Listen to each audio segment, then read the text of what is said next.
Okay, today we are going to create a lower third for video interviews. I'm going to create a new composition. I'm going to do this standard definition. So Command N is new composition, and this 852 by 480 is good. If you want to use a standard aspect ratio, we could.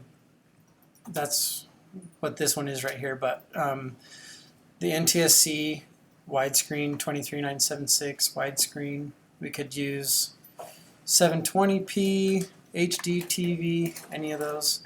But because the computers run a lot faster with less pixels to have to generate every frame, I'm going to go with this widescreen square pixel, just because I want to.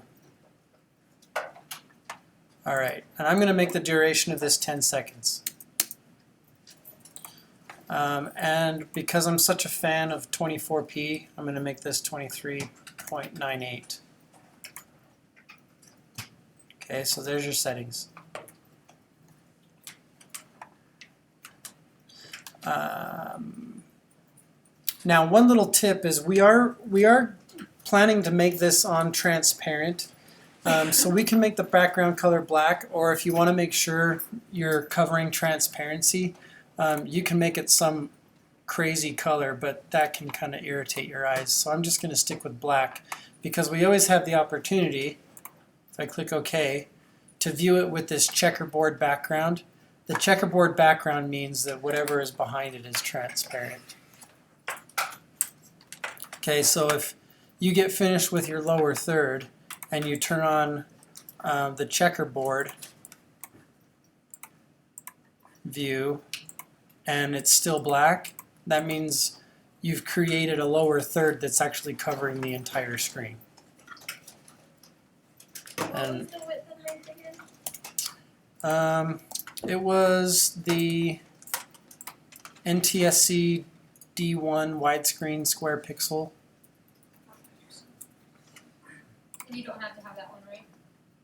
Or do you for the project? No. The most important thing for the project is that it's inside Tidal Safe, and that it's on Alpha Channel. And I changed this to 2398. That's why mine switched to custom up here. As soon as I changed the frame rate, it changed it to custom. All right. I'm going to rename this lower third while I'm at it. Okay, I'm going to import a graphic. Question? Yeah, you did say NTSC, the widescreen pixels, what we did, or did Yeah. you run custom? I did widescreen, but I changed my frame rate to 2398. That's why it turned to custom. Okay, gotcha. I'm going to use this cat head in my example today. You have your other graphics that came from Studio 76. Where's the cat stuff? You can download the cat head in the zip file that is with the assignment.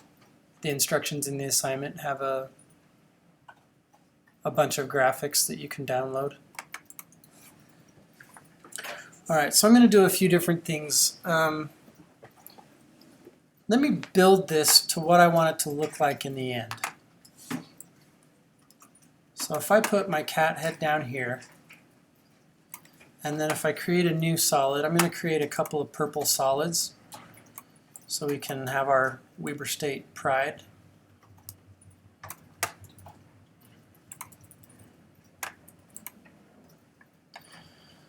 And I think right now what I want to do is I'm just going to resize this by grabbing the size handle up here in the top corner. Actually change the scale of it and put it right here. Stack it below the cat head. And now I'm going to create another one that's lighter and more gray.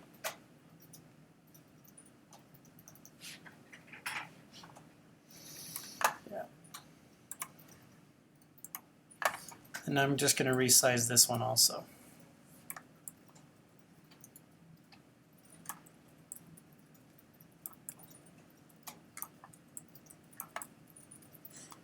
Okay, I'm going to stack this one on the very bottom. I don't know if it's the most beautiful ever, but I think it'll work for right now.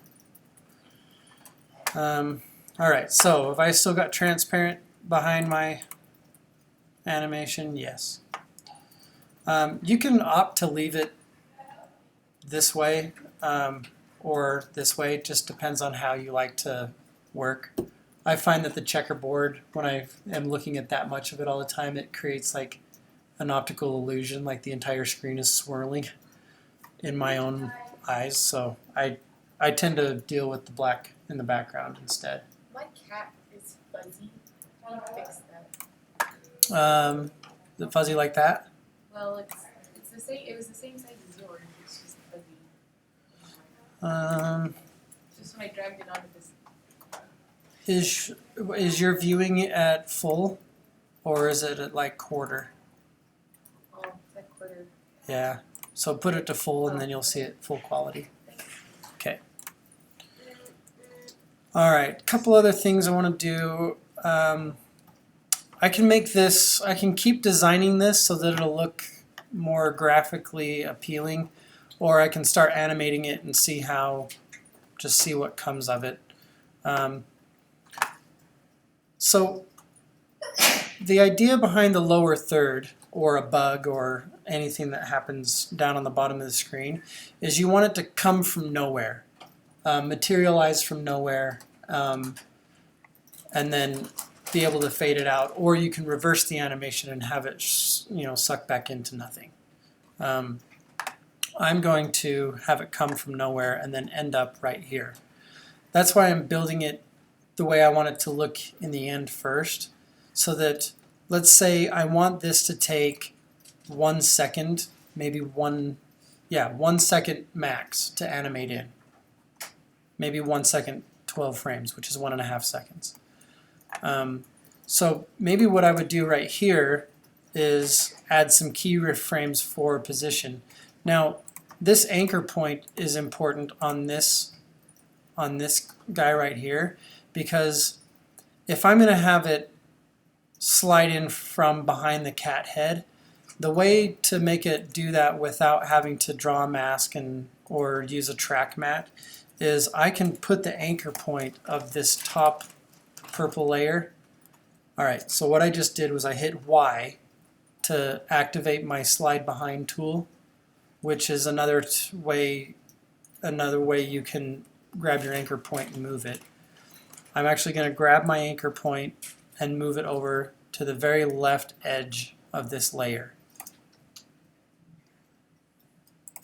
Now if I hit S for scale, V to activate my selection tool, turn on keyframing for the scale property of that layer, that means that at 1 second it's going to be in its place. The scale settings that I want for that to end at is at 1 second right there. Now I can go back to the beginning of the timeline and unlink the uniform scale by clicking on that little link right there. If I deactivate that, then if I change the X scale settings, then that can bring it down to 0. Now watch. So even though it's scaling just in the X values, it looks like it's sliding in from behind the cat head.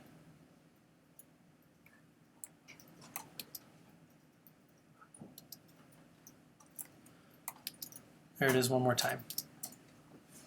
All right, now I can be kind of like anal about my keyframes and add my easing right now, or I can wait till I've done all my animating and then do my easing. I'm going to do it now because I just can't stand it. I have to have easing all the time. So with your mouse to do this, it's you right click on the keyframe you want to add the easing to, go to Keyframe Assistant, and then select Easy Ease. Now you could do Easy Ease In because you're going into the keyframe, time-wise, you're going into it. But I'm going to do Easy Ease. Now to further tweak this keyframe, I mean the settling is good, but I actually, because I want this to be so quick, I'm going to add some more whip to that. And with the keyframe selected, I'm going to click on the graph editor. I'm going to resize my board here just a little bit so I can see my graph editor. And viewing wise, I'm going to go down and change this to edit the speed graph. And that's the speed at which this is changing. Now what this is the scale property is changing quickly and then gradually slowing to a stop. That's what that graph editor means. Now if I drag a box around this second keyframe, which is represented by this little square, and then I grab this handle and drag it to the left, it's going to slant the rate at which that change happens. So as you can see here, it starts out really fast and then slows down a lot more before it comes to a stop. Now I could grab that again and drag it all the way over to 100% and really have it whip in. If you want, you could do that.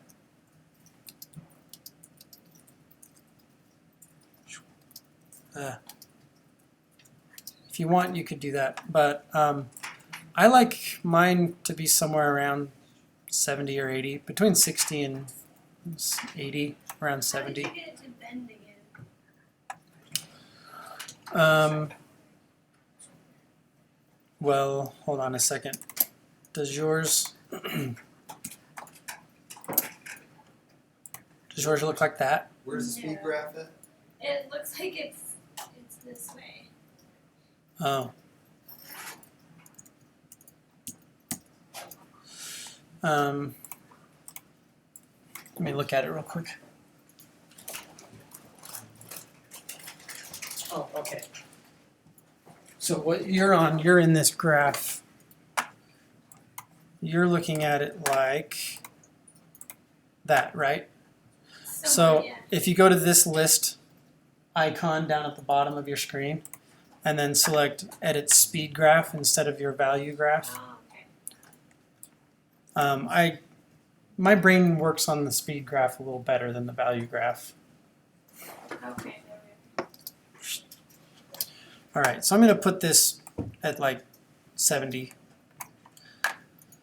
Now, if I want to, I can, depending on how I want this second bar to come in, I might want it to just come down from behind the purple bar as the purple bar is expanding. So one way I can do that is, now that I've got the purple bar coming in the way I want it to, after this second keyframe, after the big purple bar is in its place, if I take the gray bar and I have it be the child, parent it to the big bar by using the pick whip tool, dragging it up to the dark purple, then that'll adopt the scale settings from the bigger one. Then if I want to, at this point, maybe right here, I can add some position keyframes to the light purple one, or the gray one. Question? So you made the connection from the purple solid to the gray solid?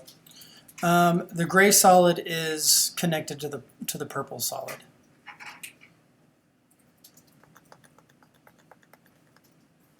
Gotcha. So I drug the pick whip. You could also just use the drop down. You can say, I want to follow the deep magenta. It does the same thing. All right, now let's add some position keyframes for the light solid layer. So I hit P for position, I'm going to just go ahead and have them both end up at the same place right here. So I'm adding a keyframe where I want it to end because it's already in the place where I want it to end.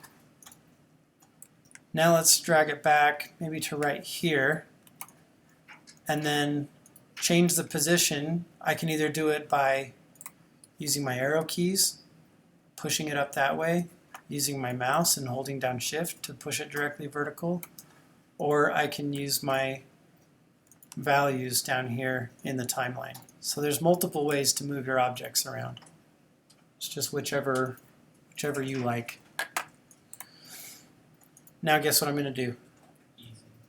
Add some easing. The key command is F9. If you have expose going on your computer, then you're going to have to hold down the function key and then hit F9, and that'll add your ease. Okay, now you know the keyframe, or the key command for it. Also, remember how I was in this graph editor? Here's another key command for you. Remember how I went into the graph editor and I dragged this handle over till it hit 70%-ish? Well, I can do that with my keyboard. I don't have to use my mouse, go up here and do that. I can highlight this keyframe. The key command is Command-Shift-K for keyframe. And then I can change these right here to 70 and 70. And it does the same thing. If that was confusing to you, then just go into your graph editor and drag this handle over to make that whip.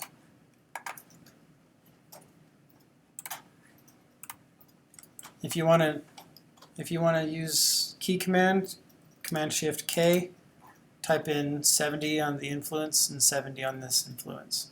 So in and out, going velocity. All right, now let's look at it. That's all right.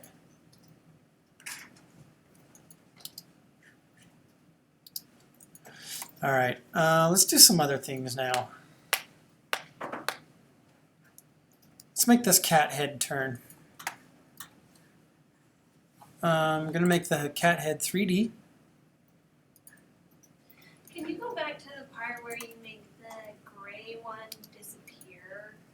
Yeah, so have you got the gray one following the purple one right now? Mine does something weird. It like shoots off the side of the page. Is it because my anchor point's in the wrong spot? Get this one? Isn't that what this did? But it still like shoots off the side. Wish we could pause these screen recordings.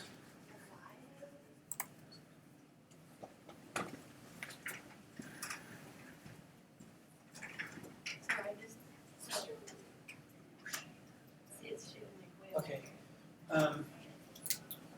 Go back to the beginning of your timeline. Unparent that layer, Okay. and then go to where after your objects have settled. So like after 1 second? Yeah, after 1 second, and Okay. then do the parent-child relationship. Because the parent-child relationship engages wherever your playhead is. Okay. So if yours looked like this at the beginning, it's going to like go based on the 0% scale of this Like one. it's at, right? Yeah, because the playhead's right here, and then it's just going to like infinitely scale out, Okay. you know, And that's what it was doing. and that's what you were doing. So Thank you want this parent-child relationship to be set up based on this frame. All right. That's a good thing to note. All right, so let's make this cat head 3D. If you don't see your 3D box up here, click on toggle switches / modes. Now you have your 3D box right here. And next to cat head EPS, make that 3D by clicking on the 3D box. Now let's add some keyframes to the cat head. I'm just going to rotate it vertically. So I'm going to turn it so that it's invisible and then just do a 90-degree rotation so that it comes forward. Actually, maybe I'll do 270 degree, so it'll go. That could be cool. How do you? Is there a way you can make it like add Extrude? depth to it? Yeah. Yes. So it's a I'm 3D not going to object show in you a 3D that. space? I'm not going to show you that because these computers probably don't have the CUDA drivers enabled, which will make rendering it take too long. But you can do that. You can extrude vector graphics in After Effects. All right. Okay, so let's go to the rotation settings, and I'm going to be doing Y rotation because that's the vertical rotation, which is this. And just to experiment, I've got my playhead at the beginning of the timeline. This is where I want the cat head to end. So I'm just going to go ahead and click the stopwatch next to the Y rotation. But I'm going to drag this keyframe out here like, let's see how 12 frames looks.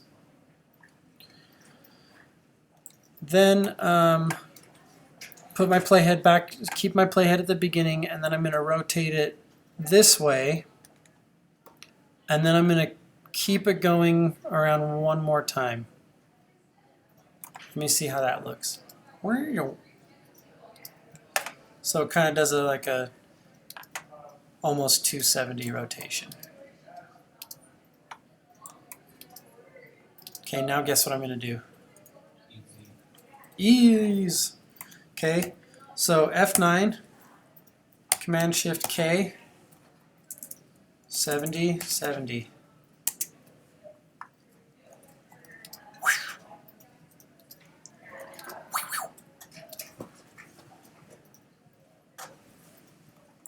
All right. So is that looking good to everybody? Let me look at this frame by frame. Miraculously, I managed to put the end of this purple solid so that the cat head is always covering it. That was an accident, a happy accident. But I was going to go in and maybe retool this a little bit so that this edge, like the left side of the purple solid, didn't become exposed as the cat head was turning. Luckily that didn't happen. Okay, okay, so this is looking fun.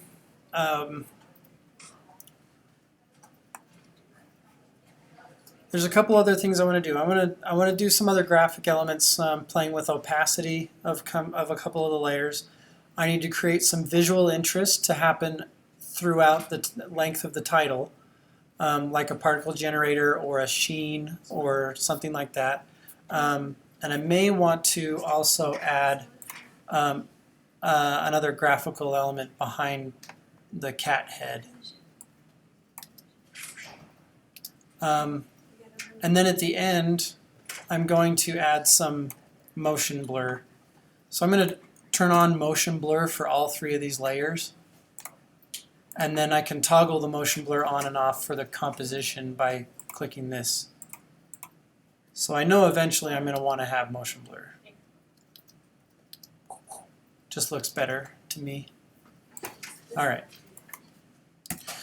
Now, since I'm working with solids right now, I'm going to bring in another solid. And I'm going to have it be the same color as this solid, these two solids. So I've already got my gray solid, but I'm going to make this one a lot smaller. I'm going to make it like 80 by 80 pixels square. Then I'll have this little square right here. Maybe I'll make that 120.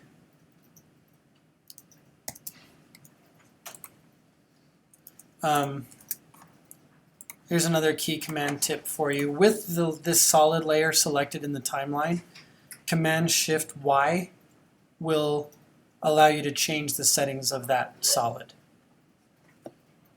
So that solid was too small, so I thought, oh, I'll make it bigger. So Command-Shift-Y brought up the same dialog box. It looks like you're creating a new solid, but it's the settings for the solid that I have selected. And then I just changed it to 120 and 120. Now I'm going to make this a circle. I could have made a solid layer, or a shape layer instead of using a solid, but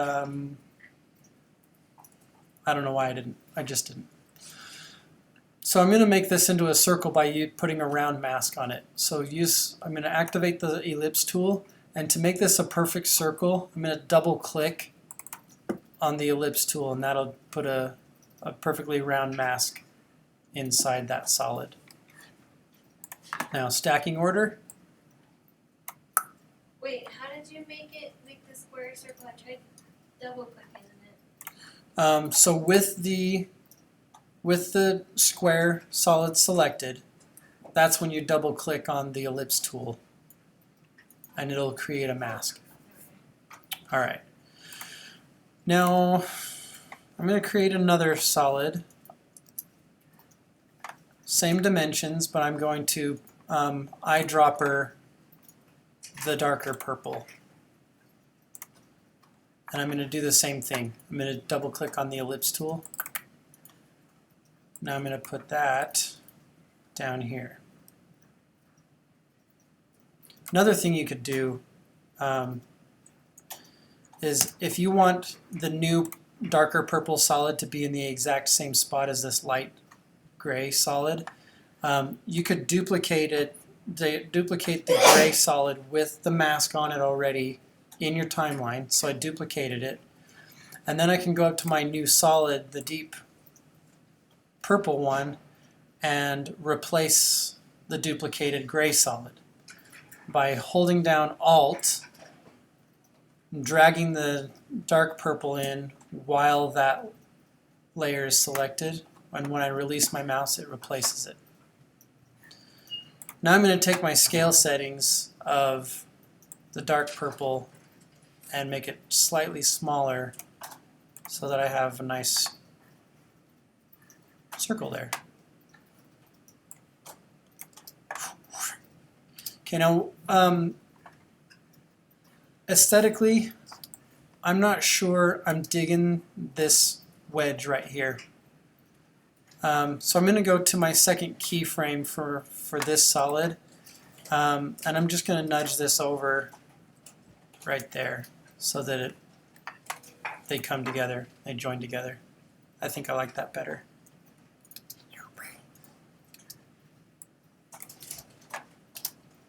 Alright, cool.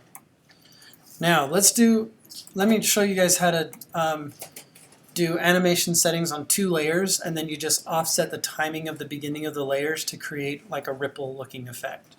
I'm going to take these two circles, and with my playhead at the beginning, I'm going to hit S for scale, and I'm going to add a keyframe there. Now here's another key command for you. If you hold down Alt with the keyframes selected and use your arrow keys, it'll nudge your keyframes over without having to drag them with the mouse. So you can go one at a time, or if you hold down Shift, it'll move them over 10. So that's a nice little tip. Now what I'm going to do is change them both to 0% with my playhead still at the beginning. And that'll give me a 10 frame scale up from 0%. I'm going to add easing to this. And then with both of those keyframes still selected, I'm going to hit Command-Shift-K like I did before. And I'm going to really make these like come in really quick because I need them to come in faster than the cat head does. So I'm going to make it like 85 and then go to the out influence and make that 85% also. Okay, now let's see how this looks. That's okay. Now what I'm going to do is I'm going to have the light purple, the dark purple come in 2 frames after the light gray. And that'll create this look like one's coming in slower than the other, but they're coming in at the same speed. The timing of the keyframes just Did you turn that or just Staggered. move that over? I just moved it. I physically grabbed it and moved the layer over, which moves the keyframes. Gotcha.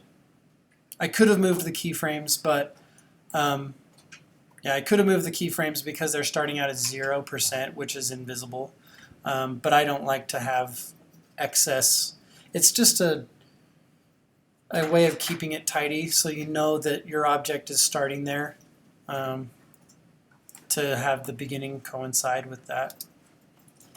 So that just adds that really subtle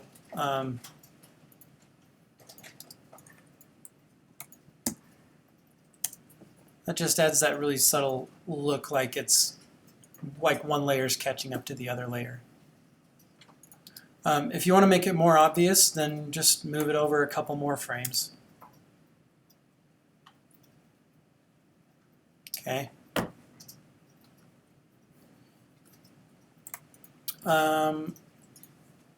Okay.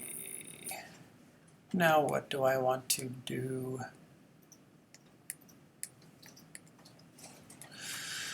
Now let's adjust the opacity of none of this. Let's not adjust any opacity. I actually kind of like this. If I didn't have these 2 circles, here's something you guys can play with. If I didn't have these 2 circles, I could change the opacity of this gray layer so that it was slightly see-through. You can see the footage below it. But that affects this line right here. Then in order to make that all look like it's one solid layer, I'd have to do like a pre-composition and do a blend mode or something like that. I don't know that I want to try and get into that. I could try, you know, it doesn't look bad, I guess. Do you guys mind that?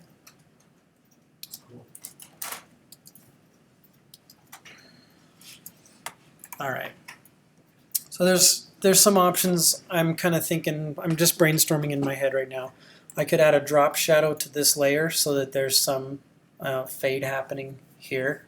I could add a ramp to the top layer. I could add some bevel and emboss. I could add some outer, maybe not outer glow. I don't know about that, but let me try an inner glow. You could do an inner glow to give it some depth. You could to this darker circle here because that's a pretty isolated shape.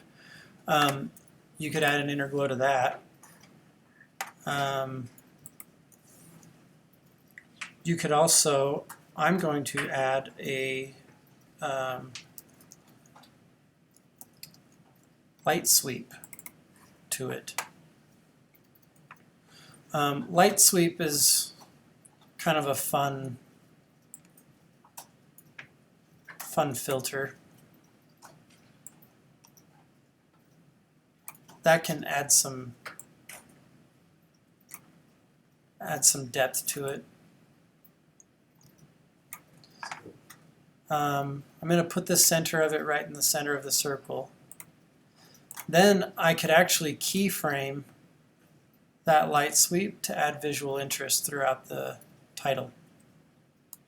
So that'll just be rotating like that.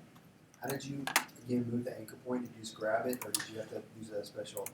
Well, when you have a effect in your effects controls panel highlighted, if it's something that has a center point, then you can see it right here and you can grab it physically and move it. Okay. If you select this target, you can then use your mouse and wherever you click, that'll place the center. Or you can use these coordinates. That always works too. So there's multiple ways. How did you do the light sweep thing again? Yeah, it's in the effects and presets panel. Light sweep. I just started typing light sweep in. 1 second.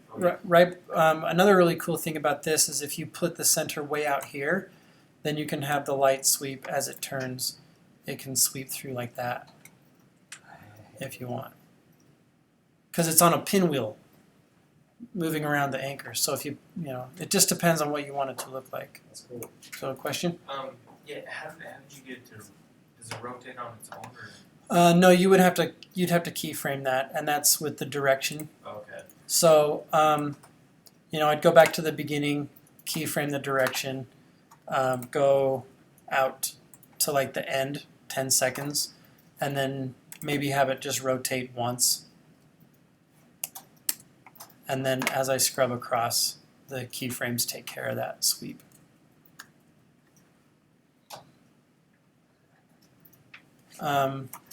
And then with the rotation already happening on the sweep, if I put this all the way out here, then the sweep will just pass through a couple of times.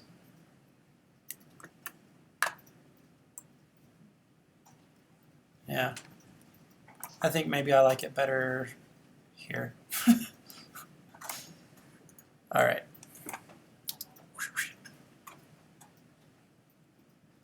Okay. So I'm going to leave that alone for now. I could mess with I could spend a couple hours just making a lower third. But the cool thing about a lower third is once you have your lower third created, you use the same lower third for your entire documentary or your entire news. You just add it to your library and then you just change the words that are going on top of it. You can import this into Adobe Premiere, for example. And yeah, and then you could just import this into Adobe Premiere and just use it over and over and over. Yeah. All right, and then you do the text in Adobe Premiere. You just put a title on top of it. Yeah. All right, so we've got this. Now I'm going to use the particle generator that we learned last time. So I'm going to and I'm going to have the particles exist inside this purple box. So let's go through that to create some visual interest there.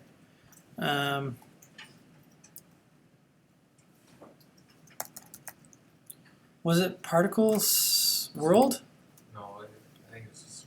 Or was it Particle Playground? Anyway, we need to create a new solid, a black solid. And I'm going to make this the comp.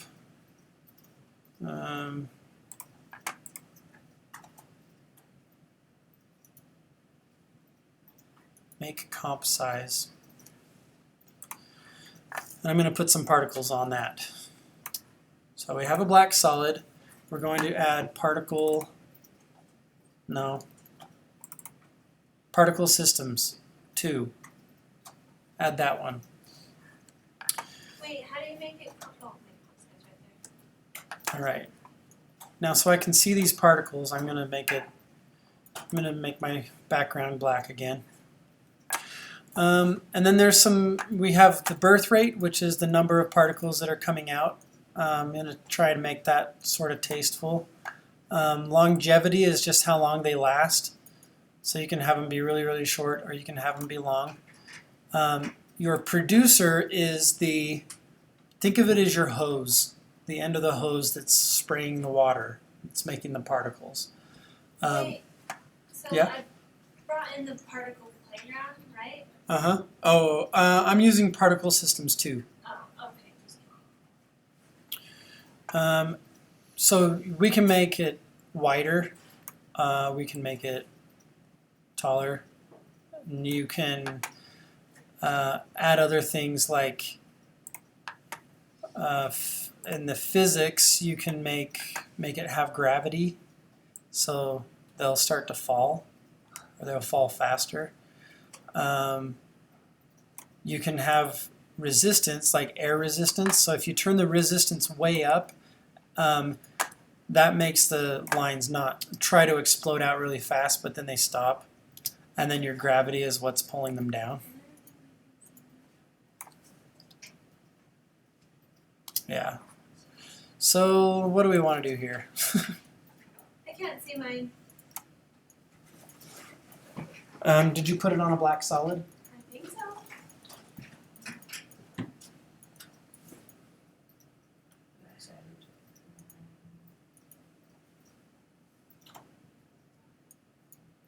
Oh, that's fine. Yeah. At the very beginning of the layer, that's when the particles will start. Okay, that makes And then they start shooting out from there. So if you can't see your effect, it's because it hasn't started doing anything yet. All right, so we have some gravity working on this thing. Resistance. Yeah, I don't know what to do here. It's always. I'm gonna make this thing really small. I'm gonna make it come out like that. Then I'm gonna put this birth rate way down because that's kind of extreme. Then I'm gonna make my gravity go way down too because I don't want these to be flying like crazy. All right, now on the particle, there's some stuff we can do to the particle. We can change the color. I'm going to have it start out close to this purple, but then I'm going to make it a little lighter. Then I'm going to have it, when it dies, it's going to get lighter to this gray, but even lighter. And now under transfer mode, I'm going to do an add, maybe.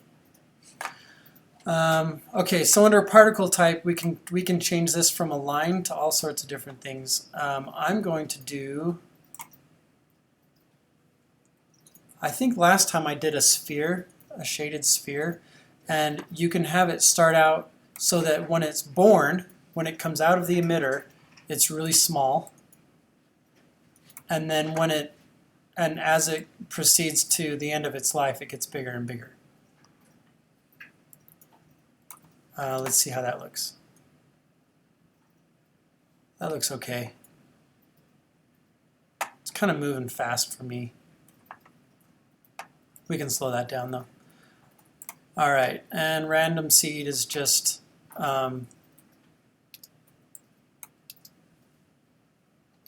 if you keyframe this random seed, then it'll continually kind of change the randomness of the particle's direction of shooting out. Let's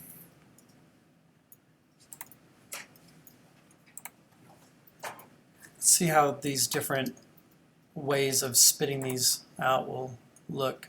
Vortex, fire, direction.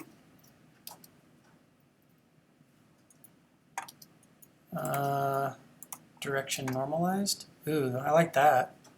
I missed the part where you made it like not the circles but like the mist. So I changed it from this line to a shaded sphere. Shaded and faded. Ooh, I like shaded and faded even better. So it's under particle type. Mike, you're just like, ooh, just watching me experiment is he's getting a kick out of it.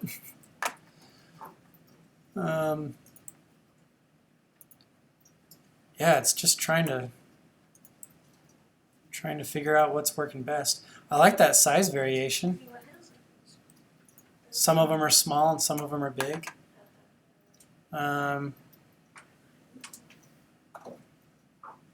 right, so let's put this in here. Okay, check this out right now. I've still got transparency, so that's good. I'm going to take this black solid, now that I've got a particle that I think is looking good, and I'm going to rotate the black solid -90 degrees. And that's going to make it look like these particles are falling sideways. Okay, now I'm going to place this strategically underneath the two circles, but on top of the dark blue, the dark purple.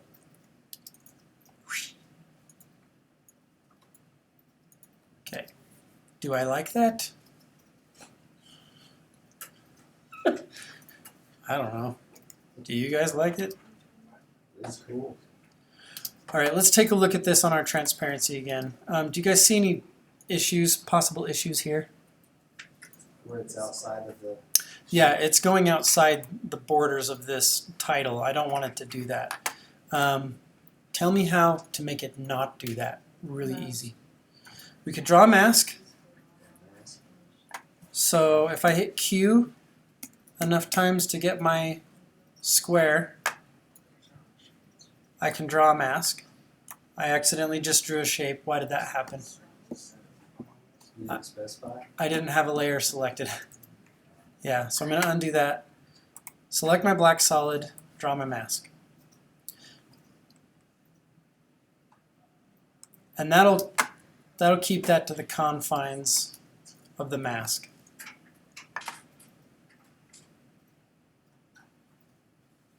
All right, that's one way to do it. There's other ways. You got a pained look on your face. You're all, okay. You just go so fast, so I have to just sit and watch, and then I'll go home and watch it later. And then you go so I home and can watch it. pause. Yeah. That's why online tutorials are so great. All right, I'm experimenting with feather here. It's not doing what I would want it to do. Okay, so I'm going to leave that like that. Now I'm going to experiment with some blend modes to make this less obvious, I guess. So I'm going to go to my blend modes and I'm going to try overlay.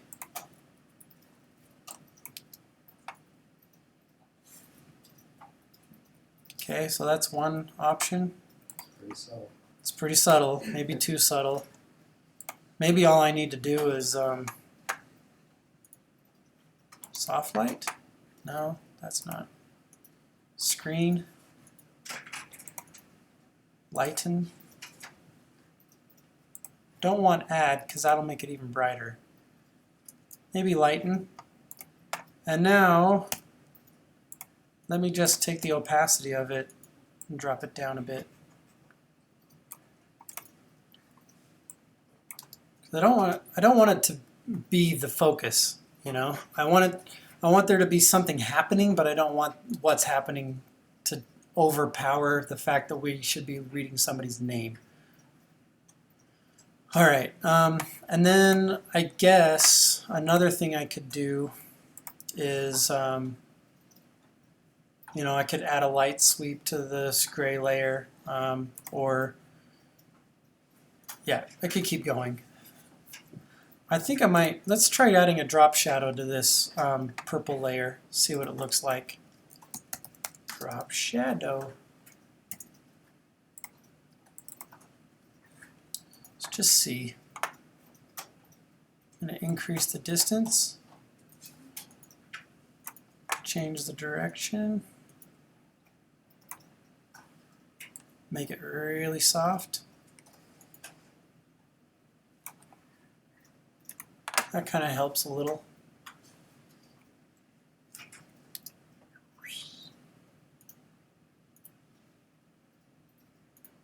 All Because right. that drop shadow is outside the actual perimeter of the shape, is that going to affect anything? No, it's well, the only thing it's affecting really is it's falling behind the outer rim of this gray, where it's probably okay. I mean, But it's a matter of looks like personal on the taste. end, though. Like Where? on the end of the purple shape right there? Over here, Yeah. that's okay because it'll fall onto transparency. If it were turning it black or making it look strange underneath there, then I wouldn't use it. But all that's doing is adding a little bit of alpha. When you picked out the effect that you want, did you double click on that to start operating in it? I thought you had to drag it to your timeline. Okay, so there's with the purple layer selected, if you double click on it over here, it'll add it to the selected layer. Okay. So you could actually add it to multiple layers If you have multiple layers selected and you want to add the same one to all of them, you just double click on it there and it'll add it to all of them. Or you can drag it down onto the specific layer that you want it to land on. Yeah, good question. All right. I'm going to this bottom gray, I'm going to add some ramp. I'm going to add a ramp, gradient ramp. And I'm going to have my first color, I'm going to have the end color be the actual color of the solid, and then have the dark color be that same one, only lighter. And this is just for giggles right now.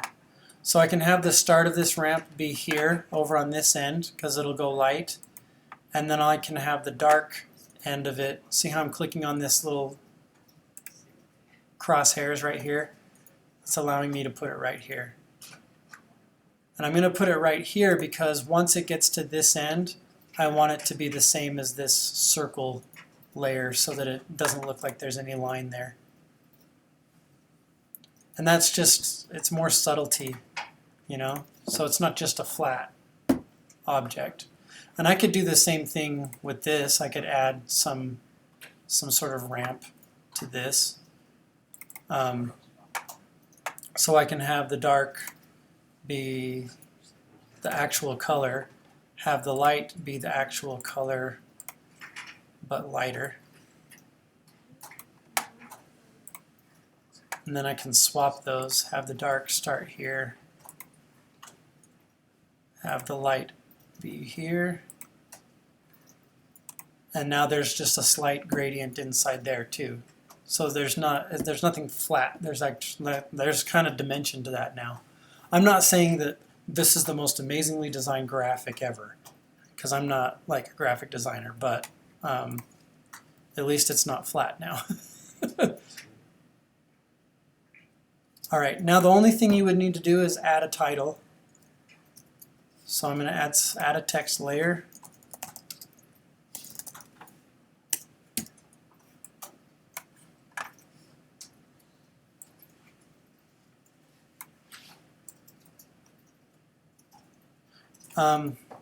If you wanted to, you could have these letters go out above, depending on how big you want to make your title.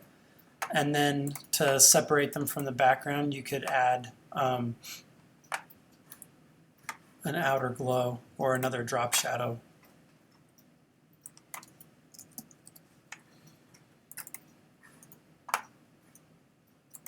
To that. I'm going to duplicate this text layer, bring it down here.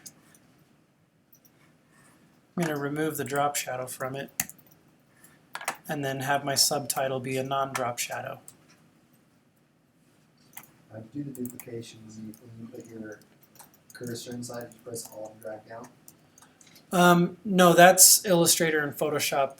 You have to hit Command D to duplicate.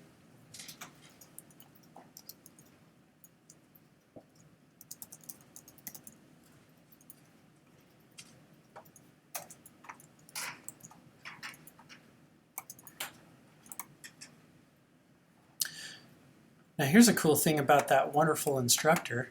I could put it down on top of this gray layer and have it follow the gray layer. So it'll slide out from behind just like that gray layer. I could also, if I'm being a little bit lazy, I could put the name on top of the purple and just have it follow the purple. There, just with parent-child. Didn't have to add any more keyframes. I'm just like, I already did keyframes. I'm just going to have you follow you and call it good. There. Now it's coming from nowhere. There's stuff happening. And is the assignment 5 or 10 seconds? 2 seconds? No, It doesn't have a time limit. it No, doesn't have a It time doesn't? Okay. First This one's is 2 the buffer. seconds. Okay. So Next one's 5. go ahead, make this exact same thing, and then follow these export instructions. Just, okay, watch this part over and over because I'm going to go kind of fast. I'm going to add this to the render queue. Then under my output module, I'm going to go to Format Options. For Windows users, you're going to use the animation codec. For Apple users, you're going to use this ProRes 4444. If that's not available, use animation. Okay? Click OK there. Make sure that under channels you have RGB plus alpha. That's the key. If RGB plus alpha isn't available, if it's gray, then you either don't have animation or you don't have ProRes 4444 selected. Flash will export, but I don't want a Flash file. Flash can carry alpha, but I don't want Flash. I want ProRes 4444 or animation, RGB plus alpha. Click OK. Output 2. I'm going to do my desktop. Output samples, and that works. And then hit render. Then this file, along with your 3-second bumper file, zip them together, upload those to Canvas. Okay, that's You just want the renders. You don't want. I don't want your project file. I just want the renders. What's the quick command to go to render queue? Oh, I use Command Shift question mark, but that's 10 years old. I'm just stuck in that because it's muscle memory. There's Add to render queue. care thing. Is that Control? Control Command M. Is that what that is? Yes. Okay. Control Command M. All right, that's it.